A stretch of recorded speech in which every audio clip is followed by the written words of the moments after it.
नमस्कार, ओम शांति, बहुत बहुत स्वागत और अभिनंदन आप सभी का 13 फरवरी 1984 की अव्यक्त मुरली चिट चैट में।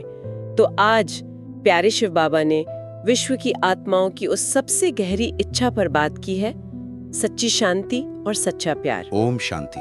हाँ, और बाबा जो खुद प्रेम और शांति के सागर हैं, वो आज अपने शांति प्रिय प्रेम स्वरूप बच्चों से मिलने आए हैं। और उन्होंने देखा कि कैसे बच्चे, मतलब हम सब आत्माएं, कितने लंबे समय से शांति और स्नेह पाने के लिए कैसे कैसे प्रयत्न कर रहे हैं, है ना? बिल्कुल। और ये देखना दिलचस्प है कि बाबा बता रहे हैं कि बच्चों के इन प्रयत्नों को देखकर उनको, मतलब रहमदिल बाप को रहम आता है। रहम क्यों भला? क्योंकि दाता के बच्चे हैं ना, हम सब अधिकारी हैं, और वही आज भिखारी बनकर थोड़े समय की शांति या स्नेह मांग रहे हैं, भटक रहे हैं। हाँ, बाबा ने कहा भटकते भटकते कई तो दिल शिकस्त भी हो गए हैं, थक गए हैं। सही बात है, निराशा आ जाती है। और इसी उलझन से, इसी थकान से एक सवाल उठता है जो शायद हर आत्मा के मन में है।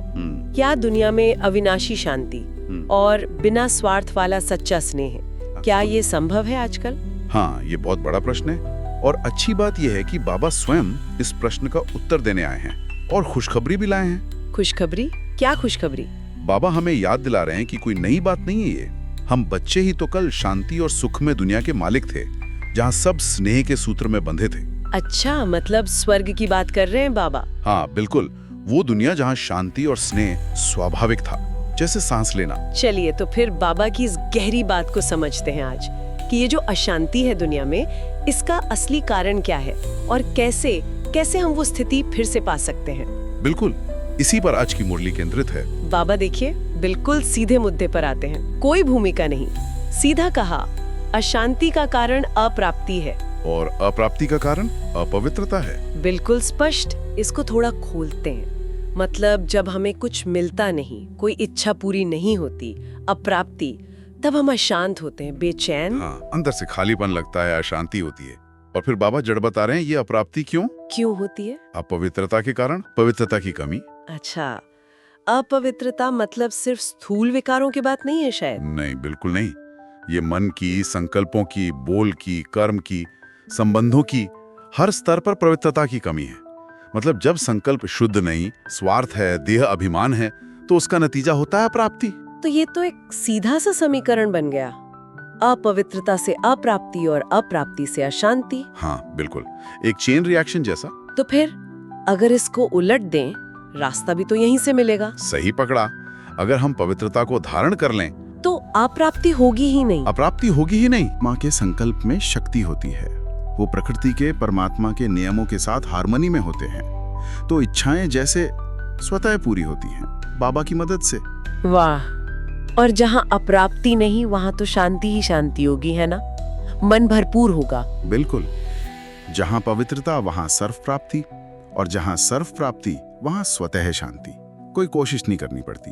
और बाबा हमें उसी दुनिया की याद दिला रहे हैं जहाँ हम मालिक थे, हमारी स्वर्ग भूमि। जैसे कह रहे हो, अरे वो तुम ही थे, तुम्हारी ही दुनिया थी। हाँ, जहाँ दुख, अशांति, अप्राप्ति ये शब्द ही नहीं थे, सब भरपूर थे, शांत थे, खुश थे। और बाबा कहते हैं ये सिर्फ बीती बात नहीं है, ये आने वाला कल है। कहते कल की तो बात है ना? हाँ, जैसे बिल्कुल अभी की बात हो।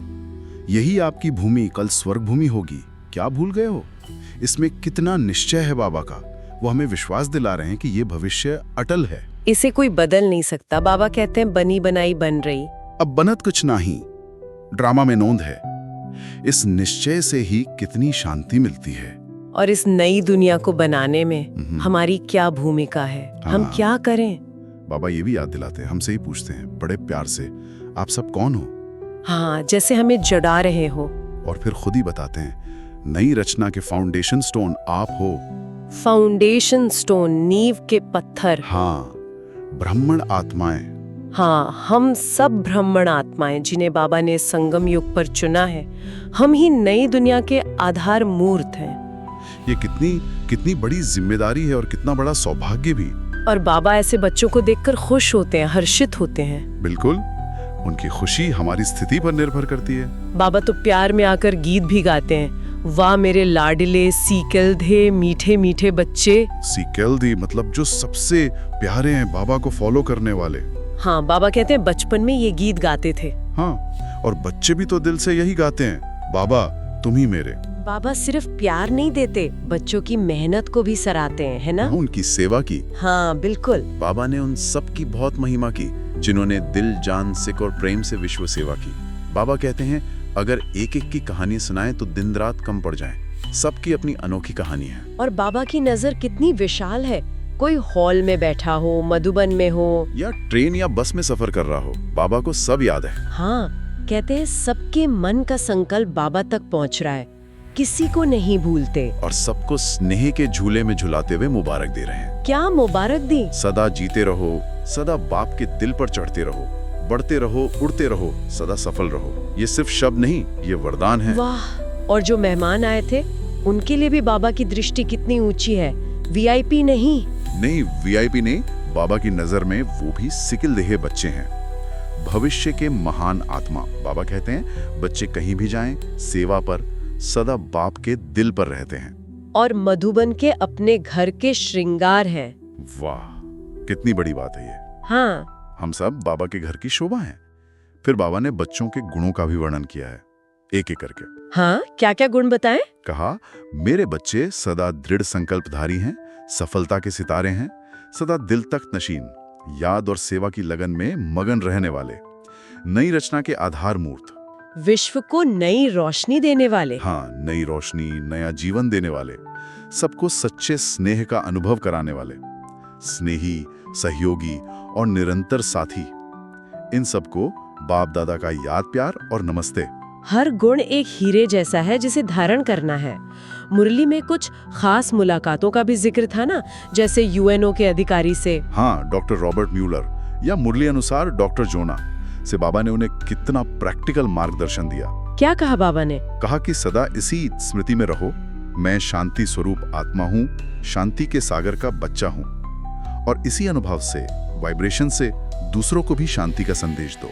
वाह, कितना सहज तरीका विश्व शांति का। पहले खुद शांत बनो। बिल्कुल। और एक और बात कही कि जब काम में मुश्किल आए, हाँ, तो शांति के फरिश्तों को याद करना। अच्छा, मतलब हम ब्राह्मण आत्माओं को। हाँ, तो मुश्किल सहज हो जाएगी। अच्छा, हम फरिश्तों से मदद मिलेगी। हाँ, बाबा ने उन्हें भाग्यवान कहा और पद्मा पदम भाग्यवान बनने को कहा। ये दिखाता है कि बाबा हरेक को कैसे पर्सनली गाइड करते हैं। सही बात है। इसी तरह मैडम अनवर सदात को भी संदेश दिया, इजिप्ट के लिए। हाँ, उन्हें क्या कहा? उन्हें कहा कि अपने देश में धन की इकोनॉमी सिखाना, हाँ, पर साथ में ये भी बताना कि सच्ची खुशी, सच्ची अनुभूति मन की खुशी से होती है। मतलब पैसे बचाने के साथ साथ मन को खुश रखना भी सिखाना हाँ, है। बिल्कुल। धन की इकोनॉमी और मन की खुशी दोनों का साधन बताना, ताकि लोग उन्हें देखकर खुशी का फरिश्ता अनुभव करें। कितना बैलेंस्ड अप्रोच है। और मैडम सादात को भी कोई मंत्र दिया बाबा ने। हाँ, बहुत प्यारा और शक्तिशाली मंत्र। कहा जब कोई बात सामने आए, मुश्किल लगे, तो बस दिल से कहना, मेरा बाबा। मेरा बाबा। हाँ, जैसे ही कहेंगे मेरा बाबा, वो बात सहज हो जाएगी, हल्की हो जाएगी। ये तो कमाल का है, मेरा बाबा। इन दो शब्दों में इतनी शक्ति। बिल्कुल, ये अधिकार है, स्नेह है, संपूर्ण निश्चय है। बाबा ने उन्हें ये भी कहा कि रोज सुबह बाप से मीठी बातें करो और रात को बाप के साथ सो। दिन में चेक करो मन बाप के साथ है या माया के साथ। हाँ, ये निरंतर साथ का अनुभव, यही असली ताकत है, सुरक्षा कवच है। सच में बाबा का गाइडेंस कितना पर्सनल, कितना प्रैक्टिकल है हर आत्मा के लिए। वो सिर्फ सिद्धांत नहीं बताते, जीने का तरीका बताते हैं, कदम कदम पर साथ देते हैं। मेरा बाबा ये अनुभव करना है, इसी में सब हल है। तो आज बाबा ने हमें फिर से बहुत गहराई से याद दिलाया कि हमारी अशांति, बेचैनी, अप्राप्ति, इसका मूल कारण कहीं बाहर नहीं, हमारे अंदर है। हाँ, अपवित्रता में है, संकल्पों की शुद्धि में। और जहाँ पवित्रता है वहाँ सब कुछ है, सर्व प्राप्ति है और अविनाशी शांति है। हम भिखारी नहीं, हम शांति के सागर के बच्चे हैं। मास्टर शांति के सागर और नई दुनिया के आधार स्तंभ, फाउंडेशन स्टोन। बिल्कुल। बाबा का प्यार, उनकी नजदीकी इस मुरली से कितनी स्पष्ट झलकती है। वो हर बच्चे के संकल्प को जानते हैं, मेहनत को सराहते हैं और वरदान देते हैं। मेरा बाबा, ये संबंध ही सबसे बड़ी चाबी है हर मुश्किल को सहज करने की, हर बोझ को हल्का करने की। सदा खुश रहने की। आज की इस चर्चा से एक विचार मन में आ रहा है जिसे हम सोच सकते हैं हाँ, क्या? कि रोज की भागदौड़ में अपनी जिम्मेदारियों को निभाते हुए हम अपने इस आधार मूर्त होने के अनुभव को और गहरा कैसे करें, अच्छा सवाल है। कैसे अपनी पवित्रता की शक्ति बढ़ाएं, बाबा की याद से इस नई दुनिया को लाने में और ज्यादा मददगार निमित्त कैसे बने। हाँ, ये सोचने वाली बात है। कैसे हम अपने स्वमान में टिककर अपनी पवित्रता से विश्व सेवा करें। इसी गहरे चिंतन और बाबा के स्नेह की छत्र छाया में रहने के संकल्प के साथ ओम शांति। ओम शांति।